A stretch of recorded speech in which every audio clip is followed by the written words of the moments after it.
میرے محترم دوستوں بھائی، قرآن کریم میں اللہ تعالیٰ فرماتا ہے تقریباً 70 سے زائد مقامات پر نماز اور زکوٰۃ کا اکٹھا حکم ہے۔ الذین یؤمنون بالغیب ویقیمون الصلاۃ ومما رزقناہم ینفقون۔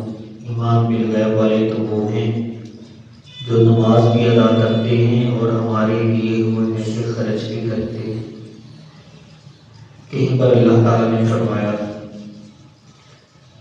کہ اللہ تعالیٰ نے حضور اکرم صلی اللہ علیہ وسلم کو حکم قرآن پاک میں فرمایا، خود اے نبی صلی اللہ علیہ وسلم من اموالہم صدقہ، ان کے مالوں سے آپ صدقات وصول کریں تو طاہرہم، وہ صدقے لوگوں کے مالوں کو پاک کر دیں گے، وتزکیہم بہا، اور ان کا تزکیہ ہو جائے گا، یہ لوگ گناہوں سے پاک ہو جائیں گے۔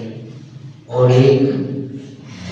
کہیں پر بعض جگہ پر یہ لکھا کہ ان صدقات کی وجہ سے ان کے رزق میں برکت ہوگی، رزق میں اضافہ ہوگا۔ اور قرآن کریم کی ایک اور آیت ہے والذین یکنزون الذھب والفضہ، کہ اللہ تعالیٰ نے تو یہ مال خرچ کرنے کے لیے دیا ہے، یہ اللہ کا فضل ہے، یہ آخرت کی تیاری کے لیے ہے، یہ اپنی آخرت کو سنوارنے کے لیے ہے، یہ اپنی آخرت کو بنانے کے لیے ہے، یہ اپنی آخرت کی بہتری کے لیے ہے۔ تو یہ مال تبھی بہتر جگہ پر لگے گا جب انسان کوشش کے ساتھ اس کو صحیح جگہ پر خرچ کرے گا۔ اس لیے یہ دنیا کی جو نعمتیں ہیں، یہ دنیا میں جو مال ہے، یہ دنیا کی جو صلاحیت ہے، یہ جسم اور یہ ایک ایک نعمت اللہ کہتے ہیں یہ ہماری نعمتیں ہیں۔ وما بکم من نعمت فمن اللہ، جو نعمتیں تمہیں دی ہیں پتہ ہے یہ کس کی طرف سے ہیں؟ فمن اللہ، یہ اللہ نے تمہیں عطا کی ہیں، تمہیں نعمتوں کے مالک نہیں تھے۔ اللہ فرماتے ہیں تمہیں نعمتوں کے مالک نہیں تھے، جب ماں کے پیٹ سے پیدا ہوئے تو بہت ساری چیزیں ایسی ہیں کہ تمہارے پاس اس وقت نہیں تھی، ہم نے وقت کے ساتھ ساتھ وہ نعمتیں تمہیں عطا فرمائی۔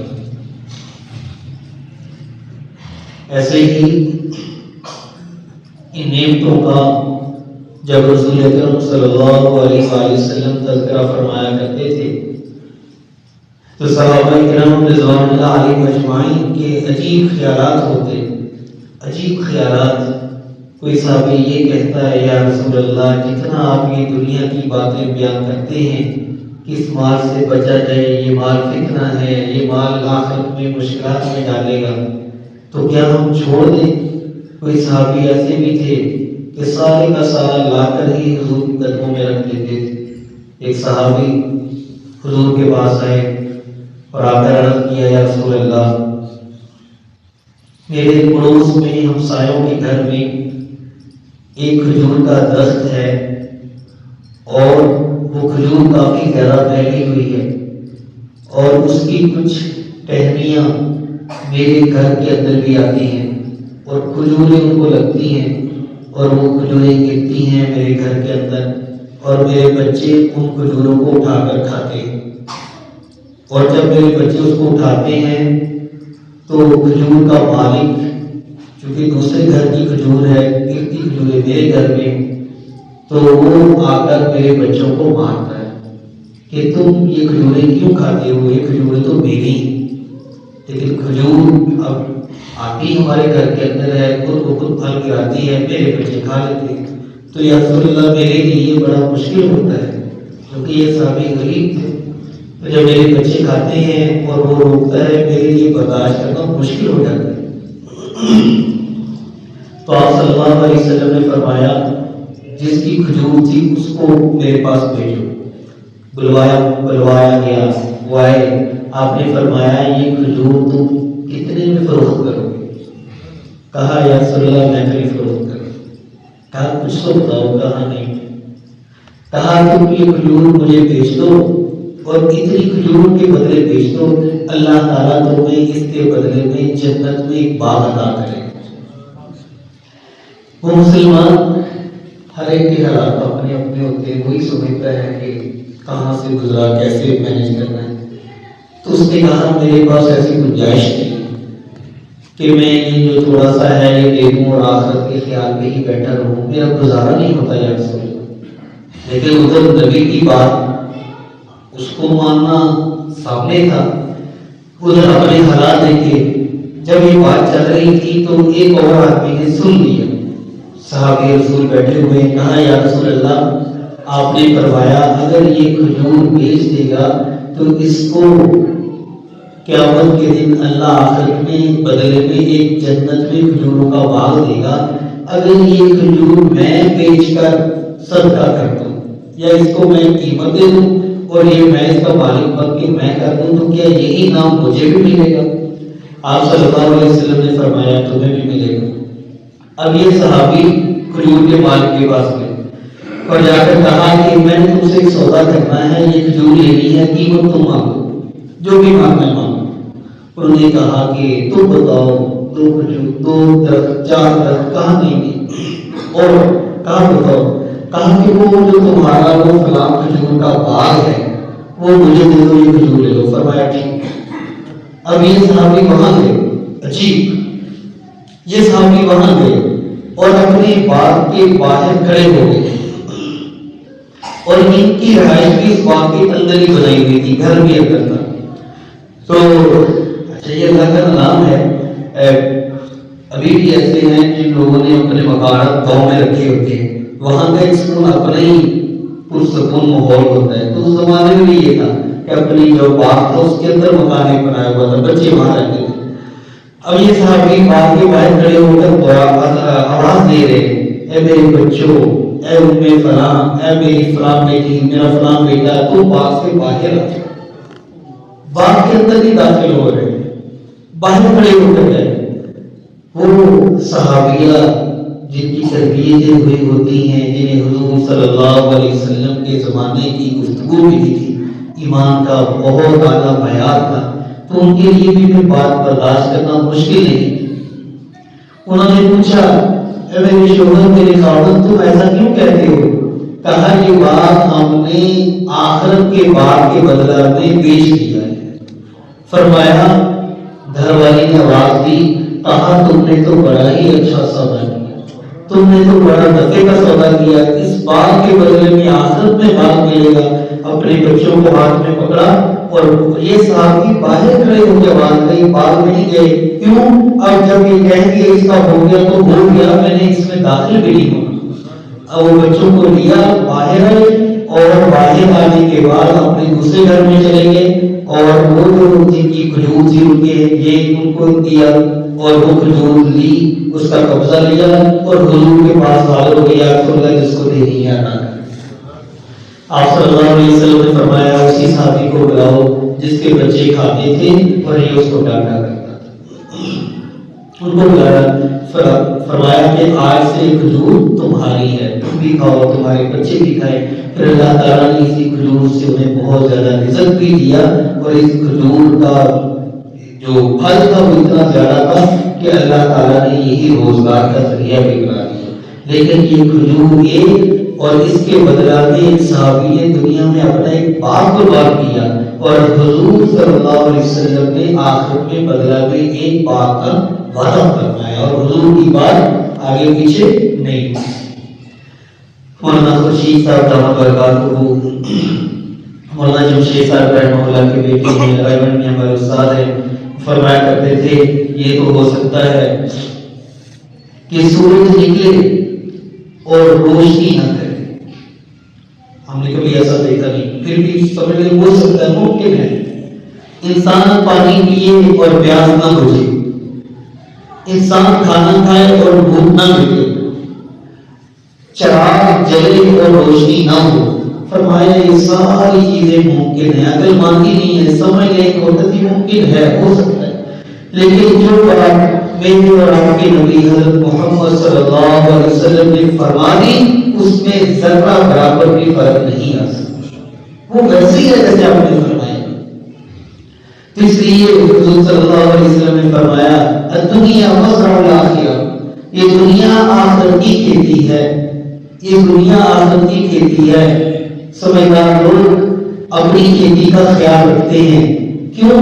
تاکہ جب فصل کاٹنے کا وقت آئے تو ہم بہتر فصل حاصل کر سکیں۔ فرمایا یہ دنیا آخرت کی کھیتی ہے، یہ کھیتی تیار ہو رہی ہے، یہاں کا 1 روپے 10 روپے 20 روپے جو اللہ کے نام پر لگ رہا ہے، یہ کھیتی یہ فصل تیار ہو رہی ہے، اور اس کو کاٹنے کا وقت کون سا ہوگا؟ وہ قیامت کے دن اعمال ناموں میں اس کا پھل ہم تلاش کریں گے، وہاں اللہ دکھائے گا تم نے یہ کیا اور بدلہ یہ۔ قرآن کریم کی ایک آیت ہے، وَمَا آتَيْتُم مِّن رِّبًا لِّيَرْبُوَ فِي أَمْوَالِ النَّاسِ فَلَا يَرْبُو عِندَ اللَّهِ۔ وہ مال جو تم لوگوں کے مالوں میں شامل کرتے ہو بڑھنے کے لیے، یہ تمہارے پاس رہتا ہے، اللہ کے پاس نہیں پہنچتا۔ وَمَا آتَيْتُم مِّن زَكَاةٍ تُرِيدُونَ وَجْهَ اللَّهِ، وہ مال جو تم زکات کے طور پر اللہ کے راستے میں خرچ کرتے ہو، تُرِيدُونَ وَجْهَ اللَّهِ، اس کو تم اللہ کے پاس پاؤ، اور فَأُولَٰئِكَ هُمُ الْمُضْعِفُونَ، اس کو جتنی مرضی تم ضرب دیتے رہو یہ بڑھتا ہی جائے گا۔ اور قرآن کریم کی ایک اور آیت ہے، اللہ فرماتے ہیں مَا عِندَكُمْ يَنفَدُ وَمَا عِندَ اللَّهِ بَاقٍ، مَا عِندَكُمْ يَنفَدُ وَمَا عِندَ اللَّهِ بَاقٍ، انسانوں جو مال تمہارے پاس ہے ينفد، ایک دن ختم ہو جائے گا، ختم ہو جائے گا۔ معنی کرو ينفد، جو تمہارے پاس ہے ختم ہو جائے گا۔ وَمَا عِندَ اللَّهِ بَاقٍ، ہاں جو تم نے اللہ کے خزانوں میں جمع کروا دیا یہ ہمیشہ ہمیشہ باقی رہے گا۔ پھر صحابہ کی مجلس سجی ہوئی ہے، حضرت ابو ذر غفاری رضی اللہ تعالیٰ عنہ موجود ہیں، اور بھی صحابہ موجود ہیں۔ ہم نے فرمایا تم میں سے کون ایسا آدمی ہے جو لوگوں کے مال کی حفاظت کرتا ہے، لوگوں کے مال کی حفاظت کرتا ہے؟ کسی نے کہا یا رسول اللہ ایسا کون ہے جو لوگوں کے مال کی حفاظت کرتا ہے؟ ہر بندہ اپنے ہی مال کی حفاظت کرتا ہے، ہر ایک کو اپنے مال کا خیال ہے۔ فرمایا نہیں، تم لوگوں کے مالوں کی حفاظت کر رہے ہو۔ پھر صحابہ نے کہا نہیں یا رسول اللہ یہ ہمارے اپنے مال ہیں، ان کی حفاظت کر رہے ہیں۔ فرمایا تمہارا مال تو وہ تھا جو تم نے اللہ کے راستے میں خرچ کر دیا، یہ جو تم جس کی حفاظت کر رہے ہو یہ تو ورثہ کا مال ہے۔ تم دنیا سے جاؤ گے، کچھ بیوی کے ہاتھ میں آئے گا، کچھ بیٹوں کے ہاتھ میں، کچھ بیٹیوں کے ہاتھ میں، کچھ باپ صاحب کے ہاتھ میں، کچھ والدہ کے ہاتھ میں، اور پھر وہ اپنے اپنے بچوں کو آگے دیتے ہیں۔ تو جو اللہ کے پاس ہے وہ باقی رہا، اسی لیے کہا دنیا مزرعہ الآخرہ، دنیا آخرت کی کھیتی ہے۔ یہاں جو بویا جا رہا ہے قیامت کے دن انسان اسی کو کاٹے گا۔ اسی لیے احکامات میں جو بنیاد ہے اسلام کی بنیاد، اسلام علی خمس، شہادت لا الہ الا اللہ، اللہ کے ایک ہونے کی گواہی، رسول اکرم صلی اللہ علیہ وسلم اللہ کے آخری رسول ہیں، اس کی گواہی کے بعد دوسرا اقام الصلاۃ، نماز کا قائم کرنا، اور تیسرا ایتاء الزکات، زکات کی ادائیگی تو میرے محترم دوستو یہ زکات کا معاملہ بہت اہم ہے۔ قرآن کریم کی ایک آیت ہے وَالَّذِينَ يَكْنِزُونَ الذَّهَبَ وَالْفِضَّةَ، وہ لوگ جو سونے اور چاندی کو جمع کر کے رکھتے ہیں، وَالَّذِينَ يَكْنِزُونَ الذَّهَبَ وَالْفِضَّةَ، سونا چاندی جمع کر کے رکھتے ہیں اور اللہ کے راستے میں خرچ نہیں کرتے، لا ينفقونها فی سبیل اللہ، اللہ کے راستے میں خرچ نہیں کرتے۔ فرمایا فبشرهم بعذاب الیم، ان کو دردناک عذاب کی خوشخبری سنا، دردناک عذاب صحیح ہے۔ اور پھر کیا ہوگا؟ یوم یحمى علیہا فی نار جہنم، جب ان کو دوزخ میں آگ میں ڈالا جائے گا، فتقوی بها جباہهم وجنوبهم وظہورهم، تو ان کی پشت کو اور ان کے پہلو کو اور ان کی پیشانی کو گرم چیزوں سے داغا جائے گا، داغا جائے گا۔ اور اللہ کیا کہے فذوقوا ما کنتم تکنزون، چکھو اس جمع کی ایک بھی چیزوں کا مزہ جس کو تم نے جمع کیا، جو سنبھال کے رکھتے تھے۔ میرے محترم دوستو، اس لیے ازواج مطہرات میں سے حضور صلی اللہ علیہ وسلم کا گھر جنہیں نصیب ہوا، ایسی خواتین جنہیں اللہ نے ایمان والوں کی ماں کا درجہ دیا، النبی اولیٰ بالمؤمنین من انفسہم وازواجہ امہاتہم، کہ نبی علیہ السلام کی جو بیویاں ہیں وہ ایمان والوں کی مائیں ہیں۔ اسی لیے جب بھی حضور دنیا سے جب گئے، آپ کی جتنی بھی بیویاں تھیں انہوں نے اپنی زندگی کے آخر تک انہی جگہوں پر وقت گزارا۔ جب بندہ کوئی فوت ہوتا ہے، اس کی اہلیہ بیوہ ہوتی ہے تو دوسری جگہ نکاح ہوتا ہے، لیکن حضور صلی اللہ علیہ وسلم کی جتنی زوجات تھیں اپنی موت تک انہی گھروں میں گئی۔ کیوں؟ کسی کو نکاح کی اجازت نہیں۔ کیوں؟ اس لیے کہ وہ سب کے لیے ماں کا درجہ رکھتی، آخری وقت تک انتظار کیا۔ اور کسی صحابیہ کا کسی زوجہ کے 20 سال گزرے، کسی کے 40 سے لمبا عرصہ گزرا، لیکن امت کی مائیں۔ لیکن حال کیا ہے؟ اللہ کے حکم پہ عمل کتنا سختی سے ہے۔ زوجہ مطہرہ میں سے ایک نے حضور صلی اللہ علیہ وسلم کے سامنے سونے کے کنگن پہنے، آپ صلی اللہ علیہ وسلم نے دیکھا، عرض کیا یا رسول اللہ کیا آپ کو خوبصورت لگے یہ کنگن؟ فرمایا اے میری بیوی یہ بہت خوبصورت ہیں، اچھے لگ رہے ہیں، لیکن مجھے پہلے یہ بتائیں کیا تم نے اس کی زکات ادا کی ہے؟ خاموش ہو گئی، یا رسول اللہ یہ تو سونا پہننے کے لیے ہے، اس کی زکات؟ فرمایا اگر تم نے یہ زکات ادا اس کی نہیں کی ہے تو میری اہلیہ یاد رکھو یہ کنگن سونے کے نہیں ہے، یہ دوزخ کی آگ کے کنگن ہے، یہ دوزخ کی آگ کے کنگن ہے۔ میرے محترم دوستو، اللہ کہتے ہیں جو تمہارے پاس ہے ختم ہو جائے گا، جو اللہ کے پاس ہے باقی رہے گا۔ رمضان میں زکات کا ایک ماحول ہوتا ہے، ہر آدمی خرچ کرتا ہے۔ رسول اکرم صلی اللہ علیہ وسلم بھی آپ کے بارے میں آتا ہے کہ رمضان میں آپ کی سخاوت تیز ہواؤں سے زیادہ ہو جاتی تھی، جیسے تیز ہوا چلتی ہے اس سے زیادہ آپ کی سخاوت ہوتی تھی۔ اور عقل مند انسان وہی ہوتا ہے جو دوران سفر اپنے خرچوں کو کم رکھتا ہے، اور جو اپنا اصل گھر ہے اس کے لیے زیادہ تیاری کرتا ہے۔ کوئی آدمی سفر پر جائے لاہور جائے، وہاں تھوڑی دیر کے لیے رکنا ہے تو کتنا شاندار گھر بنوائے گا، وہاں تھوڑی دیر کے لیے اسٹے کرنا ہے، آدھی سا سادہ سا سستا سا کھانا کھائے گا اور واپس آ جائے گا، وہاں انویسٹمنٹ نہیں کرے گا، پراپرٹی نہیں بنے گا۔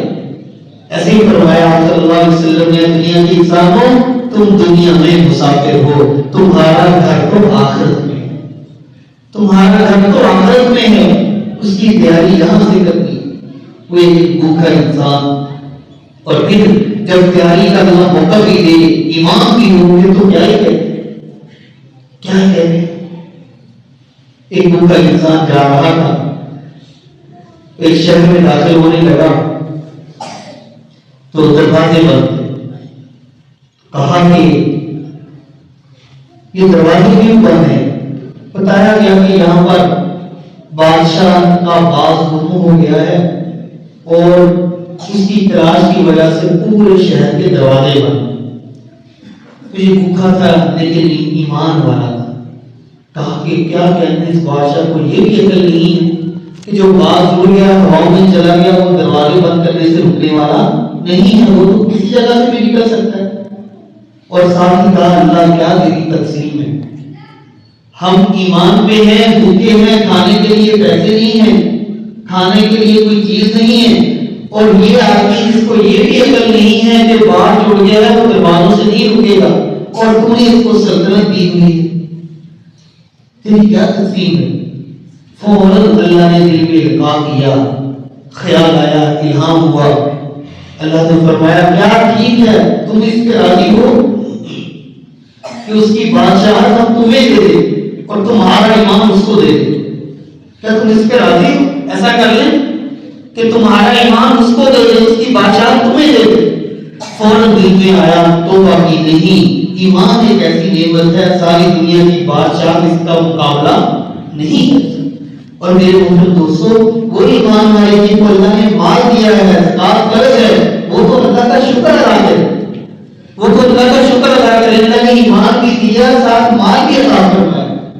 لیکن ہے ہمیں اپنی آخرت کی تیاری کے لیے، آخرت کی تیاری کے لیے۔ حضور کے ایک صحابی تھے، آیا کرتے تھے کہ اللہ مالدار لوگوں کو دیکھتے ہیں، بڑا خرچ کرتے ہیں اللہ کے راستے میں۔ حضرت عبدالرحمن بن عوف جب بھی مال آتا اتنی لمبی لائن ہوتی تھی، جہاں تک نظر جاتی اونٹوں کی گھوڑوں کی قطاریں لگی ہوتی، اور جب آتا ہے تو کیا فرماتے ہیں؟ حدیبیہ میں کتنے تھے؟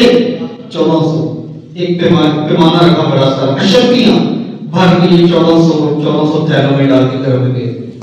بدر میں کتنے تھے؟ 313، ایک پیمانہ رکھا ہوا تھا، تھیلے منگوائے، بوریاں منگوائی، 313 ڈال کے ان کے گھر میں گئے۔ ازوائے مطہرات دیا، تھیلے منگوائے، ایک بڑا پیمانہ اشرفیاں۔ آتا ہے کتابوں میں کبھی کبھی ایسا بھی ہوتا تھا جہاں پیسے رکھتے تھے وہ پیسے ان کی چھت تک لگ گئے، شرمین اتنی غلط، لیکن خرچ بھی ایسے کرتے تھے۔ جب اللہ دیتا تھا تو لگاتے تھے۔ اور مال کی خوبصورتی یہ ہے، اللہ کہتا ہے تمہاری عقل یہ کہتی ہے لگاؤ گے تو کم ہوگا، نہیں میرے بندو لگاؤ گے تو میں اس کو بڑھا دوں گا۔